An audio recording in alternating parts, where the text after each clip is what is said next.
Welcome, everyone, to another episode of Revolution Recap. The Revs are on to the Eastern Conference Finals after a well-deserved 3-1 win over Orlando City. Carles Gil drew first blood, converting a penalty kick after Tajon Buchanan drew a foul in the box, and then Gustavo Bou had a pair of goals to lead the Revs into the next round.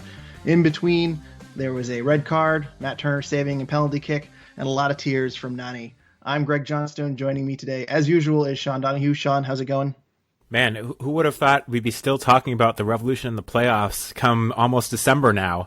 What a exciting victory for the Revolution. I think it wasn't as clean of a win as they got against Philadelphia, and there were certainly some areas for improvement, and Bruce Arena talked about that after the game. But huge to see the Revolution after what was a very up and down season for them on their way to the Eastern Conference Final. Yeah, and I think my key takeaway less than a month ago, I think it was after the Philadelphia game, was this is not a good team. And I certainly am changing my tune a little bit here. After that Montreal win, it certainly was dramatic, but I still wasn't totally sold on this team, needing a last-minute goal against the Impact, who are very shorthanded in that game. Philadelphia Union, obviously, a very well-deserved result. But again, single elimination, I think there still is a little bit of doubt in your mind that maybe that is just a team you're very familiar with, you know how to play. And then they came out against Orlando City today. I thought that they were the better team by far today. The only time Orlando scored was on a really a mess up on the Revolution's part. There were certainly a lot of mistakes today, but I thought New England was a much better team going, on the road, down south, playing in the heat, playing against a crowd. Overall, a really good result overall. And I think, if you have not been sold on this team, you are now. So, yeah, a bit of a great month for the Revolution. They're, on the right track, and they're going to the Eastern Conference Final. So, Sean, what was your key takeaway from today's game against Orlando? Yeah, I mean, we talked about Bruce Arena finding the right lineup last week, and part of that was Tajon Buchanan at right back, and I think we got the question on whether that would be his long-term position, and I said back then that I thought it would be his long-term position, or his position for the playoffs, for this playoffs, and it should be for the playoffs, but that I expect him to go back to midfield. Now I'm starting to second-guess that one, and Arena was actually asked about it in midweek, and said that it's possible that Tajon Buchanan could continue to play at right back when the team is at full health. Which I think implies going into next season, and certainly today Brandon Bai was back on the bench and available and played. But what can you say about Tajon Buchanan that we didn't say last week? But he goes into this game and again plays an absolutely massive role. It was a fantastic job by him in the box and kind of tight space to dribble around two guys and then get fouled to earn that penalty kick that put the Revolution in the lead. And then he played a key role in the second goal of the game for the Revolution, where he dribbled down the right flank. Actually won the ball on a tackle, played it to Carles Gil, and then got it back from Gil, and then put in a good cross that Buksa was unlucky to hit the post with, and then Gustavo Bou finished that off. But Buchanan deserved an assist on that one. You don't get one when it plays out like that. But just a fantastic performance from Buchanan in setting up two of those goals. And I thought defensively he was pretty solid as well. So I'm starting to think that this is he's the Revolution's best option at right back, and that he will continue to be so next year. They have a lot of great offensive pieces, and I think the fullback spots. Well, Brandon Bai has been good at times. DeJuan Jones when he was at right back and Alexander Bruno was at left back, that worked pretty well. Buchanan just offers another dimension offensively that none of those guys add. And if you can put him back there and be solid defensively with him there, what you get out of him offensively is, a lot, as you saw in this game. So I think Tajon Buchanan now, there's the potential that he actually develops into a right back for the Revolution full time, because he's just been that good for them. And the way things are working out right now, I don't know how you ever change it. Yeah, and part of me is, when he started at right back, part of me was a little bit hesitant because we had not seen Tajon at right back so far. And throughout this playoffs, too, you'll notice Carles Gil coming back and really helping Tajon. Today they were double teaming Nani a lot. It seems like he still needs a little bit of assistance, so to speak, in helping defend. But overall, I think the tools are there for Tajon Buchanan to become a right back. I don't see there being anything that Tajon Buchanan – that Brandon Bai does that Tajon Buchanan can't do. Tajon Buchanan is, he can take the ball from you. He can tackle. I think the instincts might need to develop a little bit. How he reads the game might need to develop a little bit, but he's certainly dangerous in the attack. He certainly pairs up and links up with Gustavo Bou and Carlos Gil on that right flank very, very well. And he certainly has a lot of great instincts coming up. And when you give him space, he just causes a lot of havoc. He knows when to make the runs and, as I say, play off of Carlos Gil. So he might be the right back over Brandon Bai to start next season, which is a bit of tough luck for Brandon Bai because I don't think he's necessarily done anything to lose the spot. I think he's played pretty well defensively, but he's lacked that ability to go up and to send in some crosses and to be dangerous in the ways that we're seeing Tajon Buchanan. So I think Tajon Buchanan has found his spot at right back. And that kind of links up to what my key takeaway is too, which is that Bruce Arena has found his lineup at the perfect time. He didn't have a single lineup that was the same rolling over into the next game. There were a lot of injuries this season. I think with this Tajon Buchanan playing at right back, with Carlos Gil fully healthy, with Gustavo Bou fully healthy, I think this starting 11 and the pairing of Polster and Caldwell, Caldwell, as I say, is not a flawless player. I think I'd rather have Luis Caicedo out there than Scott Caldwell, but he's played pretty well over the past couple of games. There are certain plays that you'll notice, he's a little bit behind, and we talked about that last week a little bit where he doesn't have that natural speed. But overall, this lineup is really gelling right now, and if the Revs score first and a team, the opponent has to push up the field, the Revs can counterattack at any point in the game. The Revs didn't have a whole ton of possession today, and they didn't need a whole ton of possession because if you just get these guys out on the fast break, they have so much speed and they have so many people that can score. They can increase the lead easily, by multiple goals, which we've seen in the last two games. So I think Bruce has done a wonderful job developing this lineup, and he cut it a little bit close, but it came together all at the right time.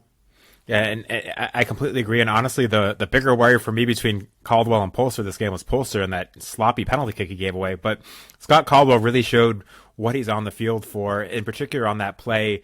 I'm forgetting exactly when it happened, but when Buchanan was pushed forward and DK ended up one-on-one against Andrew Farrell. And Farrell, I think it was an Orlando side of the field, and Scott Caldwell ran all the way back. DK got the better of Farrell, got around him, and it looked like there was going to be a foot race, and Caldwell got all the way back there. For as slow as FIFA says Caldwell is, he showed some wheels there to get to that ball before DK and get rid of it. And that's just the type of play that Caldwell's capable of. He knows where he needs to be, and he was, even if he's not the fastest guy on the field, he's capable of covering a lot of ground. He's just been huge for the Revolution these past two games, and he's been a great player for the team. On the other hand, I thought Polster had a pretty good game up until that sloppy penalty kick giveaway. But it kind of brings me back to one of the negatives from this game, and that's that when the Revolution went up a man, they had a really, really difficult time maintaining possession. If you look at the statistics from MLS Soccer, the last 20 minutes of the game for the first 25-minute period in the last 20 minutes, Orlando had 79.3% possession. So that's between the 70th minute and 75th minute. Between the 75th minute and the 80th minute, they had 75.8% of the possession.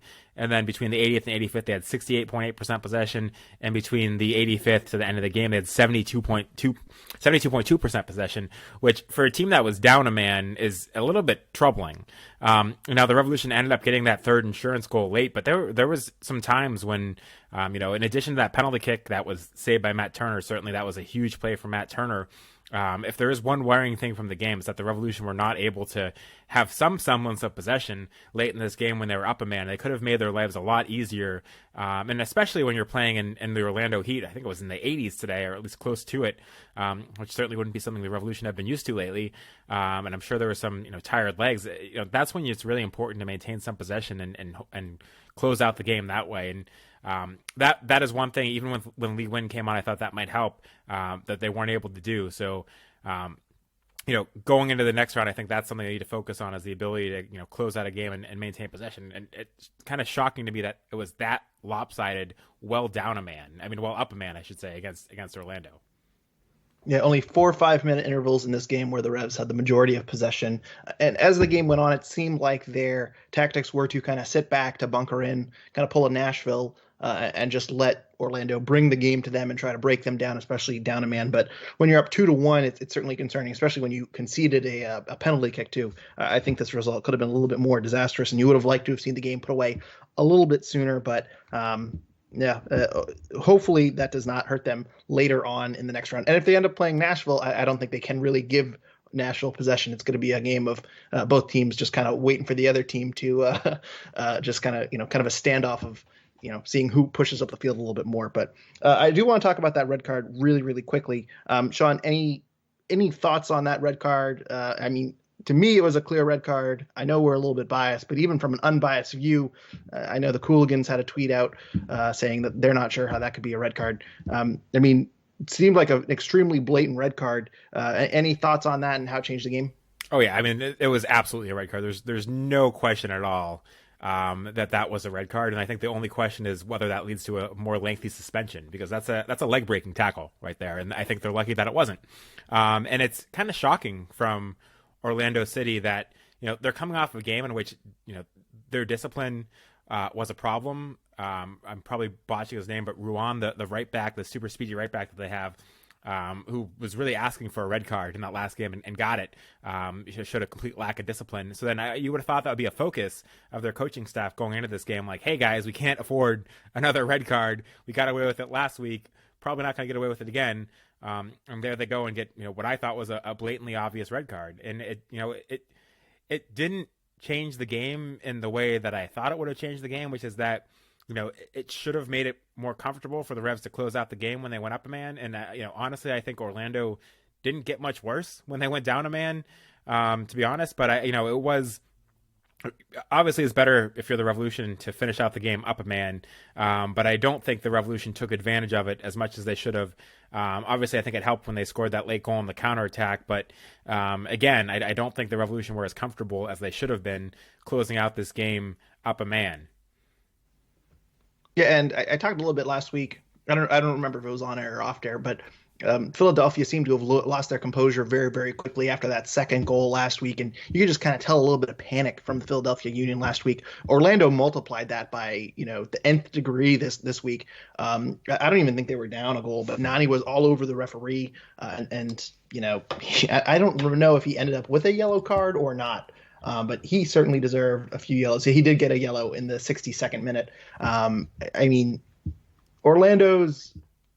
they had 4 yellow cards today overall, and one of them was from dissent from Nani in the 62nd minute. So it just seemed like with every single call from the referee, they just completely lost their composure, and that really feeds off on the crowd and the rest of the team. And they just didn't seem like a team that was going to be able to pull it together. And that red card, I mean, in real time, it looked horrific, and on replay, it looked even worse somehow. And when you consider the fact that the person with the ball at the time was Matt Polster, who is not exactly Tajon Buchanan. It's not Carles Heel. He's running on a counterattack. He's running into space, and he's actually slowing down and turning around, looking for a pass.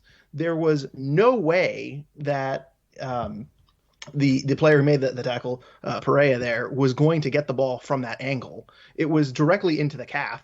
I don't know what the thought process was, but if this game was 3-0, I would assume that this play was done to hurt Matt Polster. That's how bad of a tackle it was. And it was 2-1, so we'll give him a little bit of credit and say it wasn't dirty. It was just insanely stupid. It was one of the worst tackles I've seen all year. Oh yeah, that's one of the tackles where if it's on a guy like a Carles Heel, everybody's screaming bloody murder because you're doing that to a number 10. It's just a vicious, terrible tackle that maybe it was accidental, but I don't know why you go in with your foot up like that. It's just, there's no excuse for that. It's shocking. And again, for it to happen a week after Orlando got another shocking red card for, kicking a guy in a area we don't need to discuss. I don't understand it. I don't understand how you could show that lack of discipline, especially, in a home game where you actually have 6,500 fans behind you. If anything, Orlando should have the best home field advantage in the league right now because of how lax Florida's rules are on letting fans into the stands. So it's just to let your head, go like that and make an error like that is shocking. And you have to wonder, or you have to, a little bit place some of the blame on the coaching staff if they didn't drive that home after what happened the week before.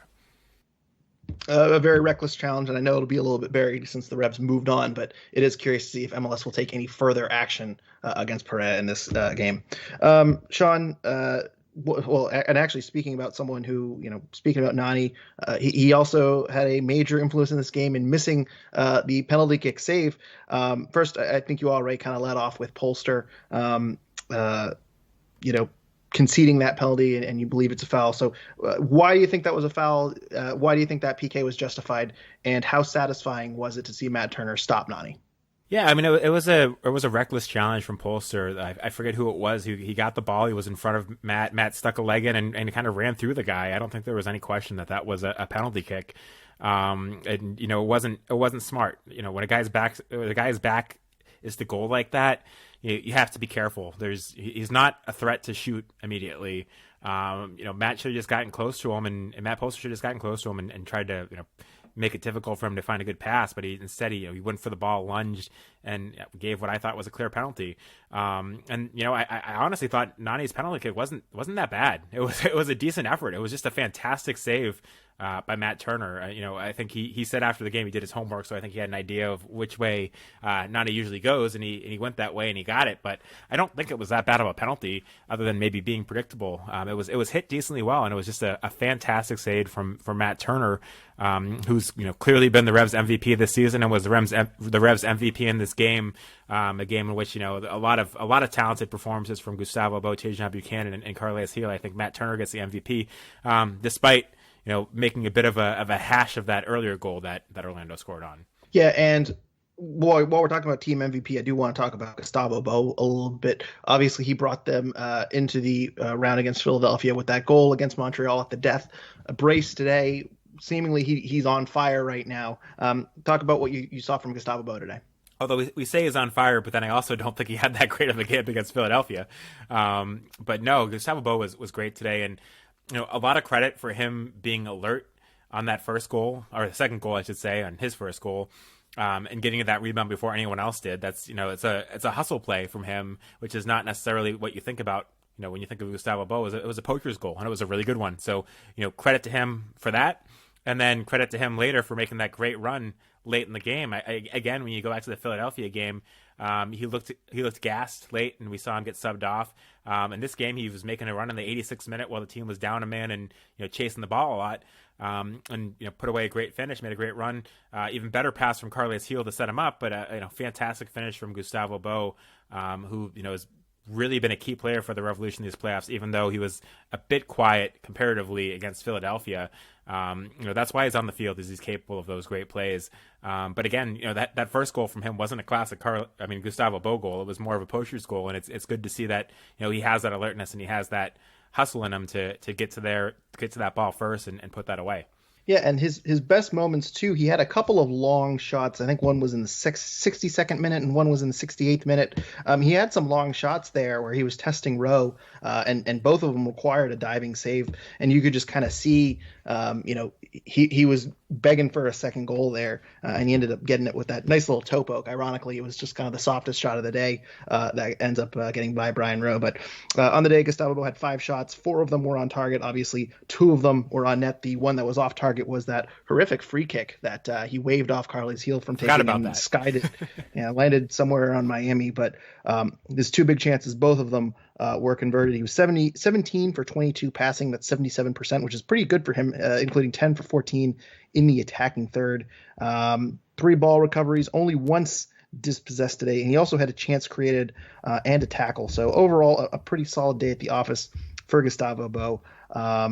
One other person too that we got to mention who is also on fire right now, probably more on fire than Gustavo Bou if we are grading on fireness. But Carles Gil with his 3rd assist this week also had a penalty kick in this game to start off the game right. He continues to be basically automatic at the spot. And you found a stat earlier before the podcast that Carles Gil's 3 assists in this postseason tie the record with Lee Win and someone else. Jose Cancela from 2003. Jose Cancela from 2003. So he now is tied for the team record for most assists in a single postseason, and he is now tied for 4th in career assists in a postseason, which is pretty impressive considering he came into this week with 0 postseason assists. He is now up to 3 and is 1 away from tying the team record of 4 with 3 other players.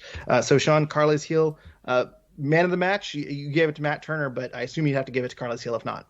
Yeah, I mean, Carles Gil's, if Matt Turner doesn't make that PK save, Carles Gil's man of the match. I think he had a fantastic game. Although, again, I could almost just as easily give it to Tajon Buchanan, but Carles Gil, really, really good again. And you continue to see how much of a difference he makes for this Revolution team when he's healthy and 100%. He's just, it's a completely different Revolution team with Carles Gil out there playing the way he's been playing during these postseasons. And because of that, I think the sky's the limit for the Revolution. Yeah, absolutely great performance today from Carles Gil. 2 attempts on goal, 1 on target, 1 off target. Obviously, the 1 shot on target was his penalty kick, but 34 for 41 passing. That is 83%, 12 for 18 in the attacking third. 6 ball recoveries, was not dispossessed, 2 chances created, 1 interception and 1 clearance. Also, as I say, helped out Tajon Buchanan on that right side a lot. They really tore Nani apart throughout the game and really took him out altogether. So, just a really solid performance from Carles Gil today. One other designated player we should go into, Adam Buksa. What do you think about his performance today? Obviously, a little bit unlucky about hitting the post off that led to the first goal from Gustavo Bou. But, he came into this game with 4 goals in his last 8 games. Again, hits the post, does not find the net. But what were your thoughts on his performance? I thought he had a good game. I thought he made a nice run on that play where he hit the post, and it was a pretty good attempt at a finish that was just a little bit unlucky.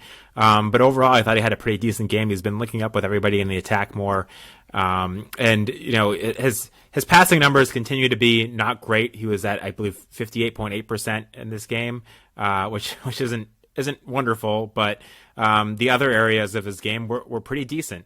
And the biggest knock for me on this game was not the smartest play late in that game where he went in and challenged Brian Rowe. Again, it's nice to see the hustle from Adam Buksa when going after that ball, but he made some contact with Brian Rowe and was already on a yellow card and could have gotten a second. So that was probably the boneheaded play of the match that I think he was a bit fortunate on. But otherwise he did decently well, and he had 4 ball recoveries. He was dispossessed 3 times. Just looking through some of his stats here, but overall, he's fit into this Revolution offense a lot better during the playoffs than we've seen at any other point this season, and continued to make sure he's a must start. Actually, only 1 aerial duel attempted, and he did not win that one, which is interesting. So, a slightly quieter game than we've seen in the other postseason games, but continues to play the role that's for him. Yeah, Adam Buksa on the day, 2 attempts at goal, 1 on target, 1 off target. And I don't think he had many passing stats. 10 for 11 passing, that is 59%. So not a whole lot of stats that 10 for 17. 10 for 17. 4 ball recoveries, 3 dispossessions, 3 for 7 in the attacking third. 1 interception, but as you say, no aerial duels, 1, no headers, 1. I think this game is going to be highlighted a lot by that 71st minute foul on Brian Rowe, or near foul on Brian Rowe, which I'll get to in a second. But I do want to point out that the 1 shot he did have was in the 38th minute there from outside the box, which forced a jumping save from Brian Rowe. And I'm pretty encouraged by that too, because one of my criticisms of Adam Buksa is that he does not get enough scoring chances with his feet. He's a little bit too hesitant to shoot the ball at goal. And that was a play that I really am encouraged to see Adam Buksa do, because he can shoot from far distance. He's got as good of a leg as Gustavo Bou, in my opinion. So if he gets a shot, a clear path to goal, or even a partially obstructed shot to goal, I think he needs to let loose a little bit more. And, that was a nice save by Brian Rowe. Not the hardest save to ever make, but overall, I'm encouraged to see that, and I hope we see a little bit more of Adam Buksa shooting in the future. In terms of that foul too, I think what makes it a little bit more controversial is not necessarily that he was not given a yellow, but Daryl Dike got a yellow for clipping Matt Turner earlier in the game. And so I think if you're an Orlando fan, you do have a little bit of a gripe to say, why is it a foul on Daryl Dike and not Adam Buksa? Am I right about that? Yeah, I mean, it's one of those plays where, if he gets a yellow card on it, I don't think he can really complain. I think it would have been a harsh second yellow, but, if it's a yellow, it's a yellow. And I think if it was his first yellow, I don't think anyone would be questioning it. So, with DK's play, I think that the fact that he slid in made it look worse than what Adam Buksa did. Buksa stayed on his feet. But at the same time, those are plays that get yellow cards pretty frequently. Yes, if he was sent off for it, harsh, but I don't think you could complain that much. Yeah, and as you say, if he doesn't have a yellow card, and that's given to him. It's kind of like in the NBA when a player gets a second technical. I think referees are a lot more lenient at handing out technicals the first time around than they are in the second one. And so I'm curious. It is an interesting thought process of maybe the cards were kept pocketed just because the referee had the presence of mind to know that he's already on a yellow, but probably shouldn't be refereeing games that way. A yellow should be a yellow, and I think we're in agreement that I think Adam Buksa can, a little bit lucky that he didn't get the red card, which would have impacted this game, and obviously it would have impacted the game next week against Nashville or Columbus. So overall, I think the Revs can count their blessings on that one. Sean, let's hop into some listener questions right now. Revolution Report asks us, who do you blame for the Orlando goal? Well, I think the two guys, Matt Turner after the game essentially blamed himself and Henry Kessler, and Bruce Arena did the same thing. And watching it again, I think those are the guys that have to get the blame. I don't think DeJuan Jones played his man perfectly, but he threw him off enough. He didn't foul. His shirt was getting grabbed. If you are a real stickler for the rules, you could argue that DeJuan Jones was actually fouled on the play. But I thought DeJuan Jones played it okay. And he did enough to throw the guy off, and it was a miscommunication between Henry Kessler and Matt Turner. Neither of them who looked confident enough going out for that ball. I think Kessler got to it, and Matt Turner could have had it. So those are the two guys that I think get the blame. Unfortunate that I think the shot was probably going to get blocked by DeJuan Jones if it hadn't taken a deflection off. I forget who else it was that had ran in to block it. But those are the two guys where the blame falls on. I think Matt Turner said that after the game. Bruce Arena said that after the game, that there was that they needed to be better on that. But yeah, I think I don't know who else you blame it on, but except Kessler and Turner. Yeah, I think we've seen this a little bit from DeJuan Jones before, where guys beats him and the ball goes over the top and he's able to recover a little bit. I don't think it was a full recovery on DeJuan Jones, but I don't really blame him for that play. He did enough in his spot to dispossess the attacker. I think that's fully on Matt Turner. I think Matt Turner is kind of like, in baseball, the center fielder, when the center fielder calls it, he's got full control. I think the goalie, that's his area. He polices that area. Henry Kessler, it looks like, doesn't want to kick Matt Turner, and so he kind of pulls up at the last minute. But I think that's just unfortunate that there's a miscommunication there, and I think that falls on Matt Turner. And I think it was an easier play for Matt Turner to cover the ball than it is for Henry Kessler to clear the ball potentially into another body or out for a corner kick or out for a throw-in. So I think Matt Turner deserves the majority of the blame on that play. Although Henry Kessler certainly, pulling up, he made the same mistake as Matt Turner, so I don't think he's completely innocent on this play either way. Well, it's hard to definitively blame one or the other without actually hearing what they were saying, or if they were saying anything, because perhaps something was said and Henry Kessler ignored it or didn't hear it or something. Who knows? But blame falls on both of them until proven otherwise. And I think the post-game comments from those involved seem to be willing to accept the blame between Turner and Kessler as well. My guess on what happened as a former goalkeeper at the college intramural level is that Matt Turner didn't expect Henry Kessler to be there. He was focusing on the attacker and did not expect Kessler to be there. And kind of at the last second, in his peripheral, he sees Henry Kessler coming in and he pulls back. And Henry Kessler, is going to clear it, and then he sees Turner, go down and pulls up. So my guess is that Matt Turner, there's a failure of communication there, and I think that falls a little bit more on Matt Turner. And my guess is he just wasn't expecting Henry Kessler to be standing right there to his right. That's my guess. I don't know. But as you say, I think there was a lack of communication there between the two. And as you say, it's hard to blame one person specifically, but I think the blame tends to fall a little bit more on the goalkeeper since he's in charge of communication overall. Fair? Yeah, no, absolutely. Okay, cool. Mike D asks us, if you are forced to make a change in the 11, what do you do? If it's Nashville, I think we may need to swap Polster or Caldwell for a more attacking-minded midfielder. Sean, what do you think the changes to the lineup should be going forward? This gives a scenario about Nashville. We don't know at the time of recording if it's Nashville or Columbus, but changes to the lineup, what do you think? I keep the lineup exactly the same. If it plays out and Nashville, if they're playing Nashville and Nashville plays as defensively as Nashville played earlier in the season against the Revolution, and as the game goes on, maybe as soon as halftime, you make a change to bring Lee Wynn or Tommy McNamara or somebody on for Polster or Caldwell, depending on who's playing. But I think you'd be crazy to change this lineup right now. And again, I think underrated part of Scott Caldwell's game is how he allows a player like Tajon Buchanan to get forward and, is there to cover for him when those gaps are left. So to me, I don't think you change this lineup regardless of who you're playing. And, if the Revolution play Nashville, I think the Revolution should go into that game as favorites, even on the road. And because of that, I think the Revolution should be able to play their game. And I think, their game right now at its best involves the lineup that we've seen the past two matches. Yeah, and the one thing I'll say too about not putting in someone else in the midfield is that Polster and Caldwell both are very good at coming back and playing defense when the wing backs are stretched up the field. So let's go back to the Scott Caldwell play that you mentioned earlier, where he dispossessed, I think it was DK when he got around Andrew Farrell. Tajon Buchanan is pushed up on that play, and Farrell kind of swings to the right. DK breaks around him, and Caldwell, is coming back, and he's kind of covering that space that is missing.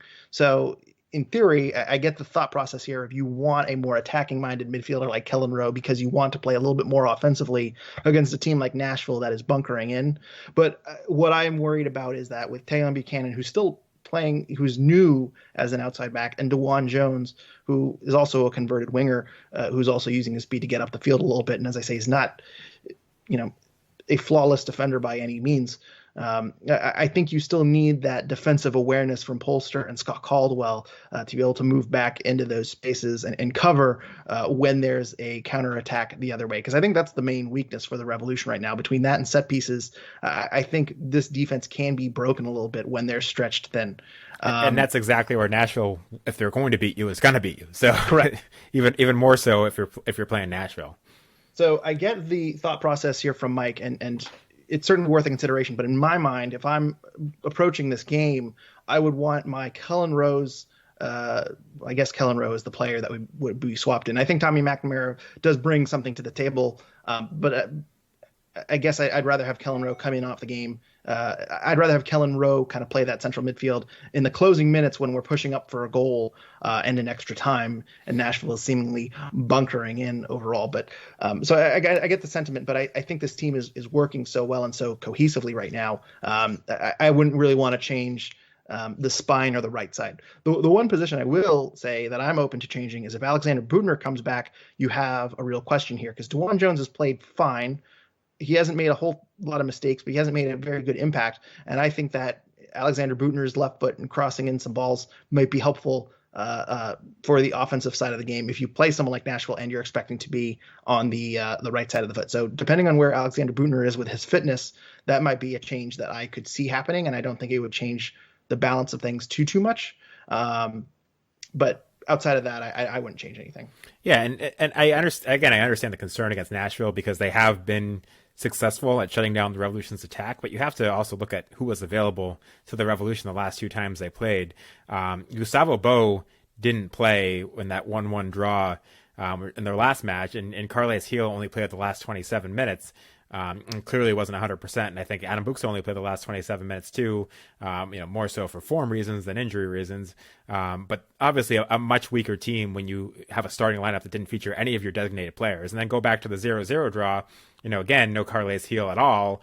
Adam Buksa played the last 27 minutes, again, form reasons. And, you did have Gustavo Bou, but clearly a much weaker lineup. So there's reasons for concern. But Gustavo Bou is the type of player that can unlock a tricky defense like Nashville, and it's something that for all but 27 minutes of their games against Nashville they were missing, and for I would argue the all of the times against Nashville they were missing a healthy Carles Gil. So I think there's a lot of reason to think that a full strength Revolution lineup would have a better chance at breaking down a Nashville team without trying to sell out and sacrifice defense to put more offensive bodies on the field. Now I could be wrong, but if you end up at 0-0 in the halftime or the 60th minute and your offense isn't working, I think that's when you try to kind of throw more options out there and get more offensive rather than switching up a lineup that's been working to start the game. I should say that the question was, if you're forced to make a change, what do you do? And I know we're kind of saying no. I guess my answer to that is Butner. Would you tinker with anything? Maybe Kellen Rowe for Teal Bunbury? Teal Bunbury's been a little quiet the past couple of games. Yeah, I don't think Teal Bunbury had the best game this time. There was one play earlier on, I forget exactly when, where he had a rough touch that kind of killed a potential promising attack. But I still wouldn't sub him out. I think what he offers defensively is important to the Revolution, and the effort that he puts in over there. Long term, maybe that's a change that you make, but I think this is the starting lineup that's worked for the Revolution, and as a starting lineup needs to change. If you're forced to make a change in the game, then maybe you do what Bruce Arena did in this game, which is get Lee Win onto the field into that central midfield and try to give themselves more options offensively. But I wouldn't start that way. Yeah, and you're talking about the Teal play. You're talking about the 51st minute here. He's leading a counterattack that was a little bit too slow. He does a 1-2 with Gustavo Bou, who Bou leads him into the box, and Teal was just a little bit too slow getting to the ball, and I think the goalkeeper collected it, which kind of killed the attack. So outside of that, I don't have anything here in my notes about Teal Bunbury making an impact on the game. So very, very quiet today, which is not exactly what you want from your Golden Boot winner, but as I say, I think the players on the right side of the field have kind of overtaken them in their roles for the playoffs. So we did get a question from John Pilkington. Who do you want to – or actually, no, sorry. Let's go to David B first. David B says, who would you rather see us against in the conference finals and in the finals? We were recording this about an hour before kickoff in Columbus, Nashville. So this might hurt us in the long run. But my answer is I think I'd rather see Columbus because they're pretty severely impacted by COVID players. They're going to be a little bit shorthanded, and I know it's a bit of a cheap answer, but I think I'd rather see a weakened Columbus team than Nashville, whose style of play you did mention why this matchup against Nashville would be a little bit different, but I still think Nashville could grind out a 1-0, 1-1 result and advance in PKs or something to that effect. That I'm a little bit concerned about. So, Sean, I'll give it to you. Yeah, I mean, 100% healthy crew. I think if miraculously everybody on the team that has COVID, I think the article came out today that said they had 7 players that have tested positive for COVID now, and 7 players that are unavailable versus Nashville. Hypothetically, if they win that game against Nashville and everyone's available against the Revolution, I do think the Columbus Crew are the better team and would be a tougher match for the Revolution. And I do think that the Revolution at full strength would have a better chance at breaking down Nashville than they did during the regular season. But I think the Revolution would go into a game against Nashville as the favorites, despite the fact that Nashville are a higher seed by virtue of goal differential. Or goals for whatever tiebreaker it was that they ended up passing the Revs on. But with that said, if Columbus is missing 7 guys, and I know a lot of them aren't starters, I think just 2 of them were starters. It's not the way that you want to beat a team, but I think the Revolution would rather face them. And Eloy Room is one of the guys that's unavailable, and as we've seen this season, Eloy Room is a game-changing goalkeeper. I believe he might have finished 3rd for goalkeeper of the year voting, and worthy of it. He's been fantastic this year, just behind Turner and Blake, and his ability to change a game. So if he was out for Columbus, that seems like a good matchup for the Revolution to have. But all things being equal, everyone being healthy, the Columbus is still a better team than Nashville. And I know we're looking around too far ahead, but is there any team in the West that you'd like to face and think the Revs match up well against? Yeah, I mean, I think hypothetically we're getting way ahead of ourselves to jump towards the MLS Cup, but I think Seattle would be a very difficult matchup for the Revolution. There's some other teams out there that. Minnesota, the fact that they're still in it, I think they're a team that has had a good season, but don't necessarily scare me that much. FC Dallas, especially, I think they're a team that's done better than expected in these postseason. Those are 2 teams that I see as beatable by the Revolution.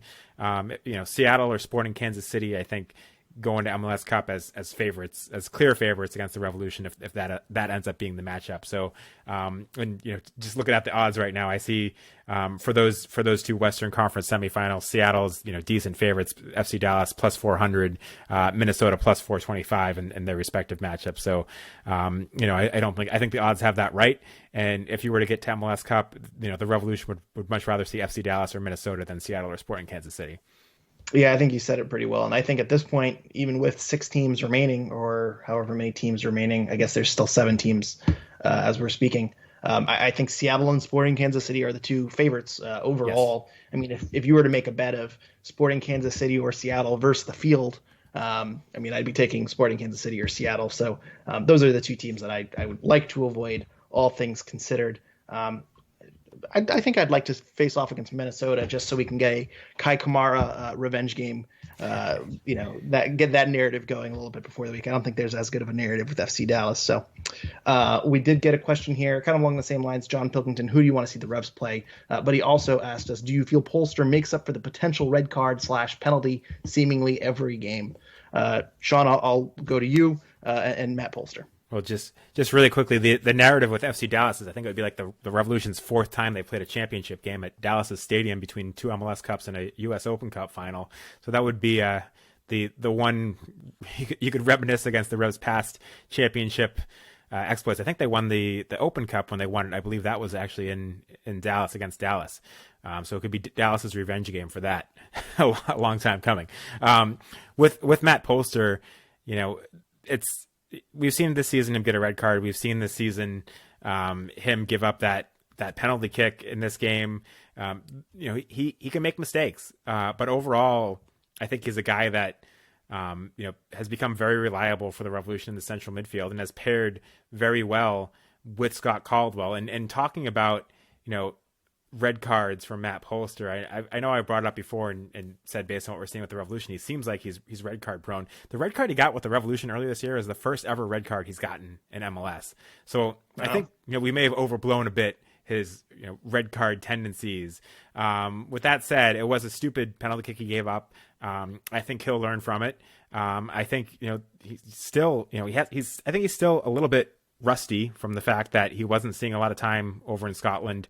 He came back here and he was on and off the field. But I think the positives of his game are still enough to keep him playing. And I think he's going to learn from giving up that sloppy penalty kick.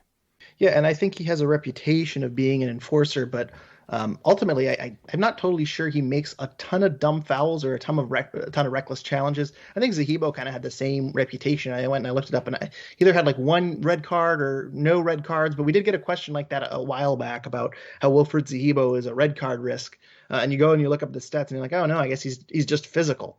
So Matt Polster is an experienced player, and he certainly had that concussion in the middle of the year that kind of slowed down his time, his game minutes. So yeah, you're right. Maybe there is a little bit of rust that needs to be shaken off, but ultimately, I don't think he's turned in a bad performance over the last few games. And in terms of that penalty, he was just beaten to the spot a little bit. I don't want to say it was fluky. It was a foul. But ultimately, I don't have a lot of concerns about him being a reckless player or making a lot of poor challenges. I just think he's a very physical player, and as I say, I don't know when the last time he got a card was, but it seems like he's had a few clean performances over the past few weeks. Yeah, and I'm looking at his career stats, not just MLS, and it looks like that red card he had with the Revolution in the regular season is his only career red card. So for a guy that's been playing professional soccer as long as he has, 27 years old, I don't think it's fair to, and I think I'm at fault for saying this myself earlier on in the season. I don't think it's fair to classify him as a red card waiting to happen when he's been playing for as long as he has, and he has one career red card. Yeah, just a physical player. So yeah, it's not exactly earning that reputation that we unfairly give him. But MJ says, amazing playoff ride so far, enjoying every minute of it. The only negatives today were Kessler had a very uneven game, and DeJuan appeared overmatched at times. So Sean, I'll let you respond to that. Kessler and DeJuan, and overall, I thought the defense was a little bit shaky, but ultimately they didn't end up paying for it. What are your thoughts? Well, first of all, what was the worst play of Kessler in this game? Was it when he made the mistake on that goal, or was it when he blasted a ball off of Carles Gil's head? He says here in parentheses, try not to hit Gil next time. So I didn't even know that was part of the question, but that's a great point. That was pretty bad. I do think he had an uneven game, and I do think that the set piece defending continues to remain a concern. There was that play where that was, I think, slightly offside, but there were several guys open on it. Every time the Revolution concede a set piece, you're worried that they're going to give up a goal because their set piece defending just hasn't been good enough at any point this season. It is something that could come back to haunt them against the Nashville or against the Columbus in the next round. So There's every right to still be worried about the Revolution set piece defending. We haven't seen a clean game from the Revolution defending set pieces in quite some time. And this certainly wasn't one. And, Kessler is still a rookie for as much credit as we give him and as good as he's been all season long. It's inevitable that he's going to make some mistakes. And I think he made a couple mistakes in this game. It didn't end up costing the Revolution. You move on, and I think he'll be better for it. Yeah, the set pieces were brutal today. And our next question was from James Downing. He says, I can't help but notice that multiple Orlando players were open on set pieces similar to the Philly game. But man, oh man, the Turner train. Set pieces were brutal today. And that lies a lot on Henry Kessler. I mean, Henry Kessler is your primary center defender, and you're gonna rely on him a lot for set piece defending and headers. It's at the point where I'm really holding on for every single set piece, and it didn't end up hurting them today. But I think that was more about it speaks more to Orlando's missing their chances than the Revs defending it. I think there was on one free kick 3 or 4 purple shirts towering over Revs defenders, and I forget who it was. But someone just headed the ball seemingly straight up in the air. I mean, just did not connect with it at all. Those set pieces are really going to end up hurting the Revs, especially if they end up against Nashville. I know Nashville had some pretty, piss poor finishing against Toronto, but they're a team that would love to go in and force some free kicks. And you can kind of tell Orlando was trying to draw some fouls and trying to bring some corner kicks throughout the game and try to create those set pieces. So that's a major issue for the Revs. I'll even go as far as say for our next question, Christian Matthews says the boys finally get a break and get to practice more. What do you think they should focus on before the Eastern Conference Finals? Possession stats before the heel PK had me worried. I think set pieces have to be the primary focus. It's just not acceptable right now. And if we're actually going to be talking about the Revs going to the MLS Cup, that set piece defending needs to improve by a lot. Yeah, I think that's absolutely a key focus. But at the same time, I'm sure they've been focusing on it a lot this season, and the improvement that you'd expect to see hasn't been there. So what's another week of practice going to do to fix it? Well, let me reword that question. I mean, what do you think the Revs should be focused on? Is there any other aspects of this game that you think over the next 7 days the Revs need to work on? I guess it depends a bit on who they do end up playing. If it is Nashville, I think they do need to focus more on possession and how to keep possession, how to use possession, and how to break down a difficult defense. If it's Columbus, I think possession is important. That they don't end up in a situation like they did in this game, where even up a man they were really ceding possession. What's interesting is the Revolution when Carles Gil was out and they kind of moved around their lineup and made Lee Win a focal point. They actually did a bit better at maintaining possession. I'm not suggesting that they were better off at that point. They certainly weren't. There, creating chances was the problem at that point. Holding on to the ball needs to be a focus going on to this next game, because you can't chase a game for as long as the Revolution did against Orlando consistently. Yeah, I agree with everything you said right there. So I'll move on to the next question. I kind of answered this at the beginning, but Bruce Arena, masterclass or luck? That question coming from Quite Revs. Sean, are we saying Bruce is living up to his legendary status, or are we saying that he's a bit lucky that this 8 seed has kind of pulled it together down the stretch? Both. I think he's done a great job, but I do think there's a bit of a luck involved. Would we have ever seen this lineup if Butner didn't get COVID, if Brandon Bye didn't get hurt? Would we have seen? A huge reason the Revolution have done as well as they've done is Tajon Buchanan's contributions at right back. We saw what Bruce Arena tried to do in the final regular season game to fit all these pieces together, and it was kind of a disaster. So his hand was forced a bit. With some of the injuries at fullback. So I think there was some luck involved, but he's also, put everything together in a way that finally works. It just took all season to figure it out. I'll give Bruce a little bit of credit too, because I don't remember who said it, but I think earlier in the season, there was reports of Tajon practicing at right back a little bit. So I agree with your overall point here, which is that Tajon might not have even played right back if Brandon Bye doesn't pull his hamstring. But I do think this might have been a contingency plan somewhere along the line. So I don't want to say it's 100% luck. Well, I think his contingency plan was what we were seeing towards the end of the season, where he benched a seemingly healthy Brandon Bye for DeJuan Jones to play right back and offer more offensively. I think that was what he was trying to get at. I think he was trying to get DeJuan Jones to be what Tajon Buchanan has been these past couple games, and Tajon Buchanan has obviously done that at a very different level than what DeJuan Jones was showing himself to be capable of offensively. Yeah, I think the Alexander Butner, unfortunately, getting COVID is a bigger question, because you're right. Those lineups that we saw kind of towards the end of the season, we saw DeJuan Jones at the right side, and I thought he played fine, but certainly not the impact that Tajon Buchanan is having. So you're right about that too. And as I say, I think the answer here is both. I certainly think Bruce has got this team going in the right direction. And one thing you can say is some coaches might not play as aggressively as the Revs are. I mean, they went into Philly and they didn't back down. They didn't bunker down. They're not playing a Nashville style of defense.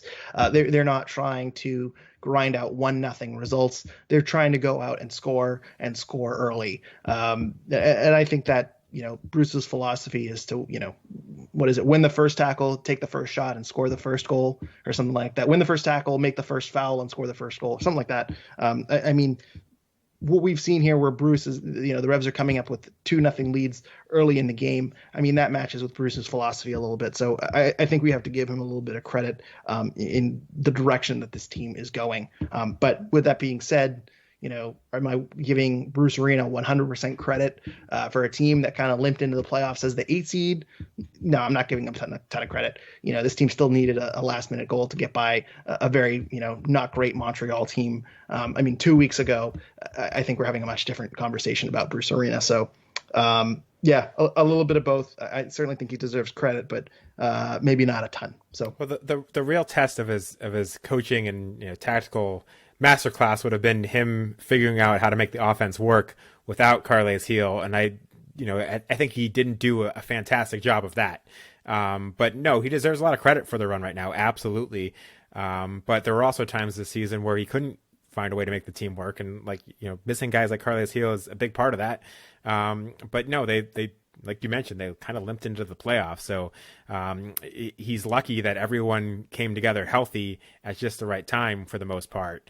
But he does deserve a lot of credit for putting them out in the field in a way that works, and for attacking, like you said. And John Champion brought up the stat early in the game that Bruce Arena's team have scored the opening goal in 32 playoff games and never lost in those 32 games. So a fast start is huge. And now after this game, it's 33 games that they've scored first and never lost in. So, Bruce Arena knows how to win playoff games.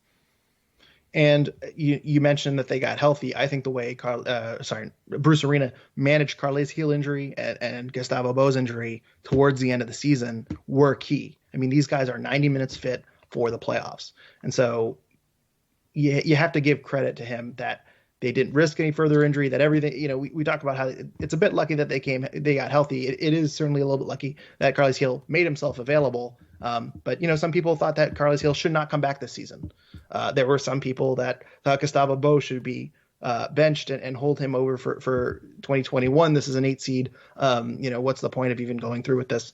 And Gil's fitness and Gustavo Bou's fitness has not come up once throughout this playoff run. They're out there for every single minute. There is no question that these guys are healthy and they're ready to go. And I think Bruce in-game tactics, it's certainly nervous to see you guys, the team pulling back and giving the other team possession and parking the bus. But it's worked out very, very well against Orlando City and Philadelphia so far. So I can't criticize Bruce too much. I think he's done a great job, with man management, and he's seemed to be calling the right shots a little bit. So there's a little bit of luck involved, but overall he's done a good job. We did get a question about the former Revolution coach. James Downing says, did you guys notice Turner gave a shout out to Brad Friedel post-game? Friedel told Turner that great keepers are the ones who can recover after a mistake. So Sean, did you know? I think you noticed that Brad Friedel remark. What did you think of it? I did. Yeah, it stood out to me too, and I think it just shows Matt Turner's class. You could be in his situation.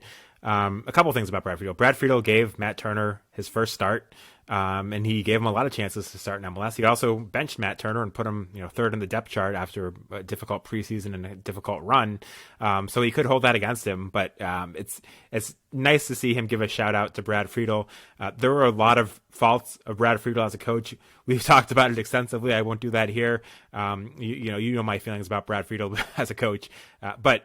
He was a U.S. men's national team legend as a goalkeeper, and there's no doubt in my mind that working with Brad Friedel was a benefit to Matt Turner. So, even if it wasn't a benefit to anybody else in the team, to have a guy with his experience in goal as a coach is got to help a guy like Matt Turner. So it was nice to see Matt Turner give him a shout out in the post game, with that quote about recovering from a mistake. It's just a classy move for Matt Turner, I thought. Yeah, and there's no doubt in that Brad Friedel will be an amazing goalkeeper coach. I'm sure Matt Turner has learned a lot from Brad Friedel, and I think we got to give Brad Friedel a lot of credit that Matt Turner did grow under him and did get his chances under him in the 2019 season. I still think it was ridiculous that Matt Turner was buried in third in the depth chart. But, I'm sure Brad Friedel had a major influence on Matt Turner, who is winning games for the Revs and for Bruce Arena. So I do think I do think Brad Friedel does get a lot of credit, and it's good to see that he did have a positive impact on Matt Turner. And I as you say, I think it is classy of Matt Turner to acknowledge Brad Friedel's impact publicly. So, yeah, agree with you all the way around. Did get one more question here from Revolution Report. Thoughts on the refereeing? I thought all the big decisions were correct. Only one with Orlando having a case about Buksa's foul on Rowe, which we kind of talked about. I think we said Buksa did get a little bit lucky there. What were your thoughts on the refereeing? Any gripes or any complaints with them? I know we talked about the red card a little bit, but overall, what were your thoughts? No, I mean, I thought it was a tightly called game, and I thought it was overall a well called game. My biggest complaint, yes, there was a potential for Adam Buksa to get a red card. We talked about that. And if you're an Orlando fan, I think you're probably still going to be talking about that.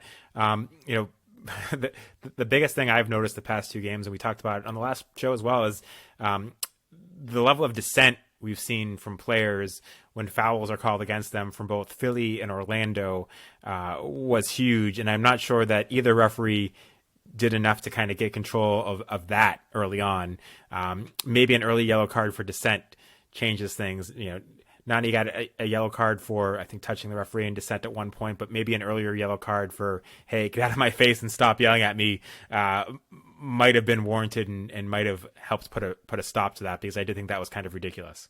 Yeah, and I want to pull up a quote here in the post-game conference, because there was something Bruce Arena said that was kind of crazy, but he was asked about keeping their composure and saying, it seemed like Orlando was very emotional and didn't seem to, be calm. And here's what Arena says. He says, "We were told in one game, believe it or not, the reason a call didn't go our way is because our players didn't charge the referee and express that," which I thought was really odd.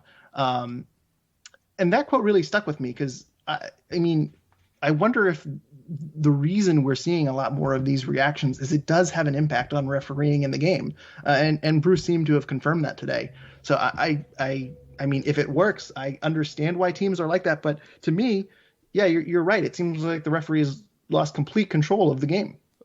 On the flip side, it's funny hearing that from Bruce Arena, because not so much in the playoffs when they've been winning, but during the regular season at times, I don't think there's been many coaches that have yelled and screamed at the referees as much as he has, at least not based on what we're hearing on the sideline mics.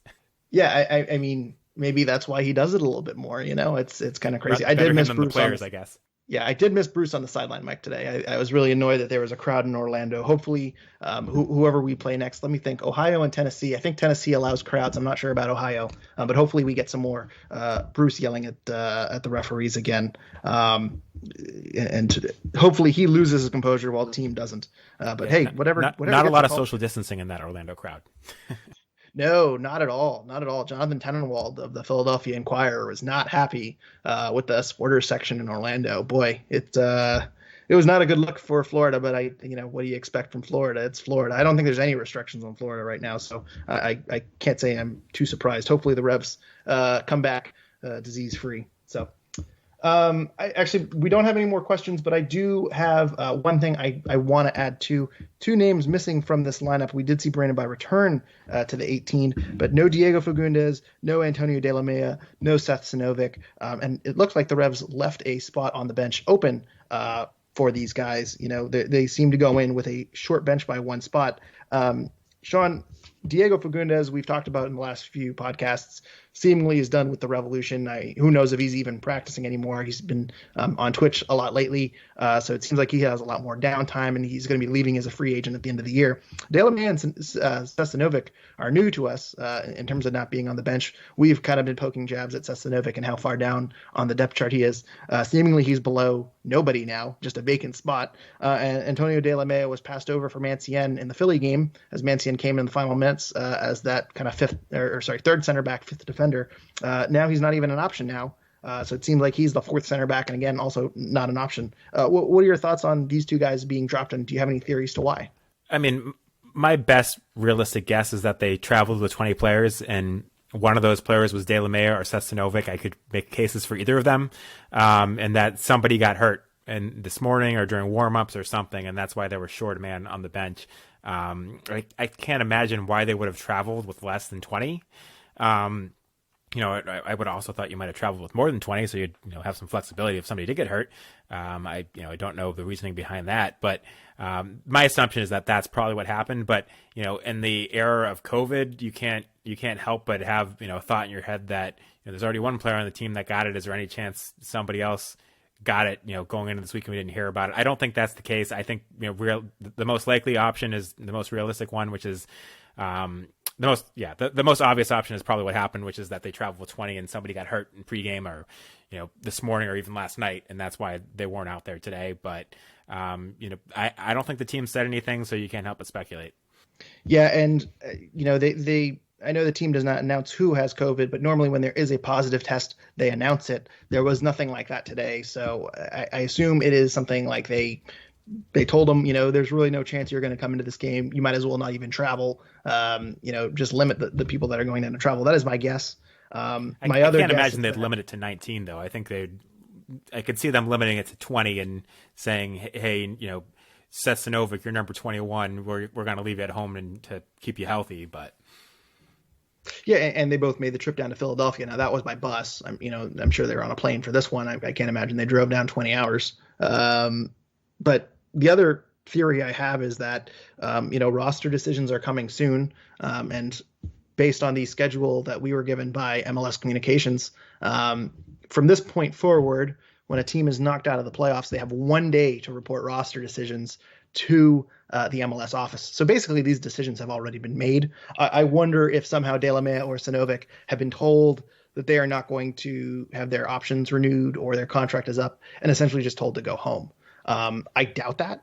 I don't expect either one to come back in 2021, but I don't see why the Revs would drop players at this stage in the playoffs. But that is also a theory of mine, that the Revs have made their contract decisions, and De La Mea and Sinovic have essentially just been dropped from the team altogether, similar to Diego Fagundes. That would surprise me, but anything's possible until they clear up the speculation. Because I would also assume Michael Mancien's probably on the list of guys that aren't coming back next year, regardless of the fact that he's on that lineup card.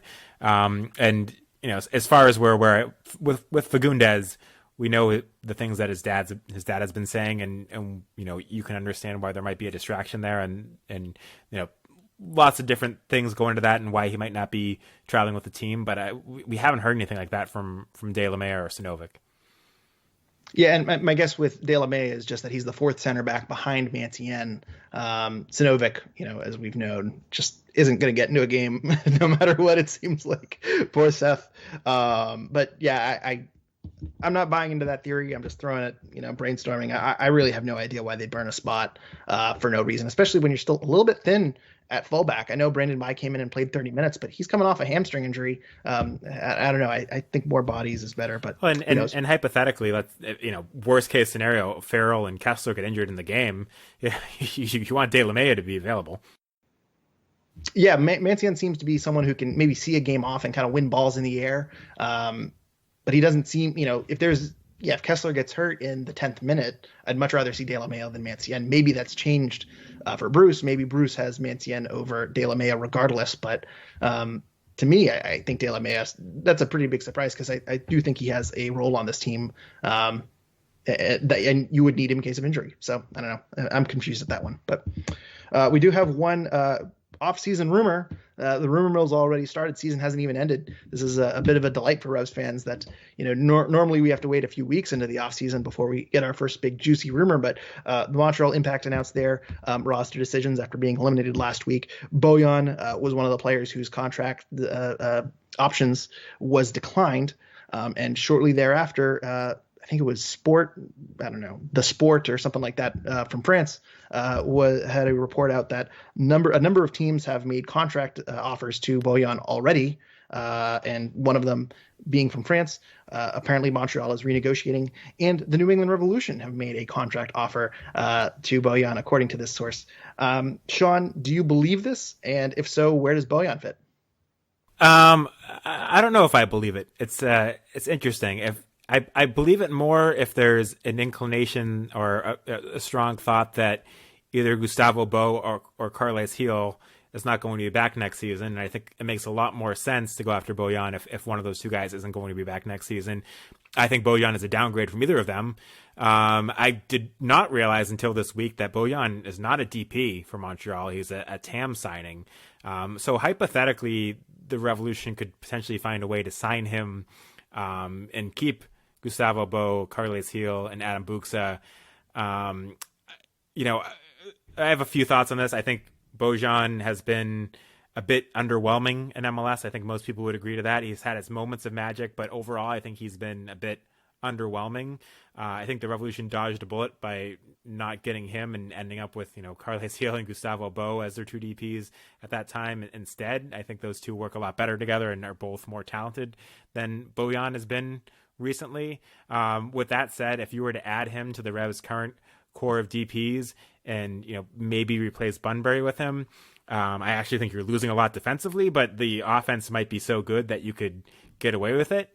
But if the Revolution are going to spend a lot of money on another international player, I still think the place that can help them the most is the number 6 spot, and finding somebody to play, next to Polster or next to Caldwell that's an upgrade from the other one, or at least a rotational piece. And I think that's the one spot where putting an upgrade would have the most impact on the Revolution's futures.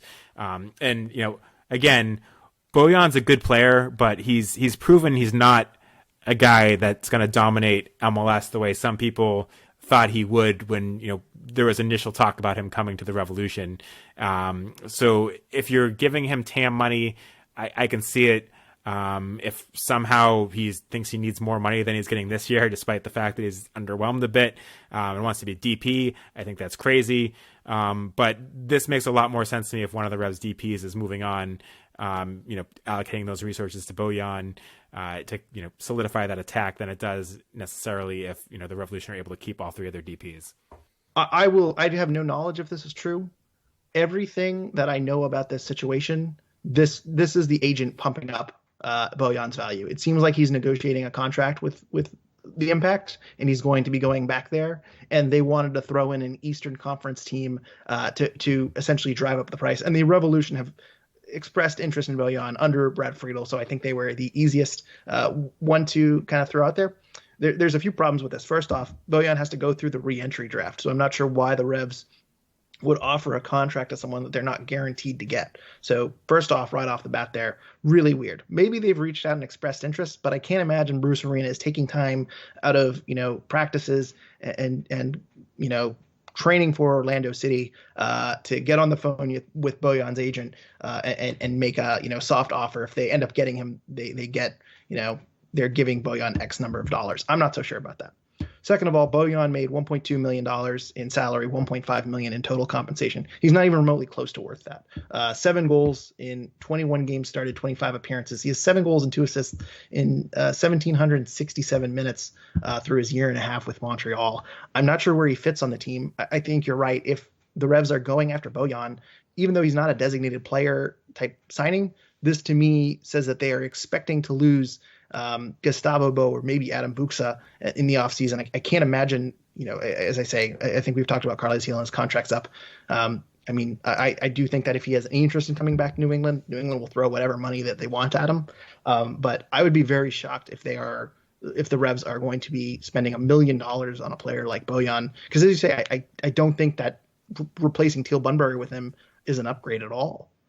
Especially since you just re-signed Teal Bunbury to an extension. So I'm very confused why this is a thing. I think this is a name that people recognize and are excited about, but I don't want a 30-year-old Bojan on this team, as I say, unless maybe Gustavo Bou leaves. But I don't foresee that happening, and I'm not predicting that to happen. But this rumor makes no sense to me. Well, hypothetically, if Carles, the most like-for-like replacement he'd be is for Carles Gil, and if Carles Gil leaves and the replacement is Bojan, that is a massive downgrade. And if we're talking offered a contract, if the Revs are getting ahead of the curve and are offering a contract to Bojan, that to me would sound like Carles Gil is gone. Yeah. In that scenario. Yeah. I hope this is wrong. But I think if anything, they've reached out and expressed interest, if anything. I don't think this is true. I just don't think this is true. So I can't say for certain that it's not true. It might be possible, but I have very serious doubts that this rumor in particular is true. So, Sean, any closing thoughts? Do you want to talk about Tottenham? No, but I'm happy that they finished another weekend in first place, so no complaints on that side. Any other thoughts before we wrap up here tonight? No, just fascinating to see the Revolution making it all the way to the Eastern Conference Final, and I'm looking forward to next weekend. Yeah, it'll be a good game no matter who they play against, and we have about 40 minutes before that game starts, so I now have to watch this and get ready for another tense week of action. Thank God Gustavo Bou put in that third goal, because it was very, very tense until he scored that. So, Sean, where can people find you on Twitter? You can find me at Sean L. Donahue.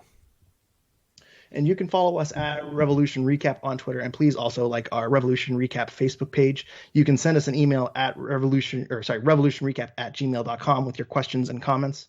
And also, if you have not already, please rate and review our podcast on iTunes or wherever you're listening.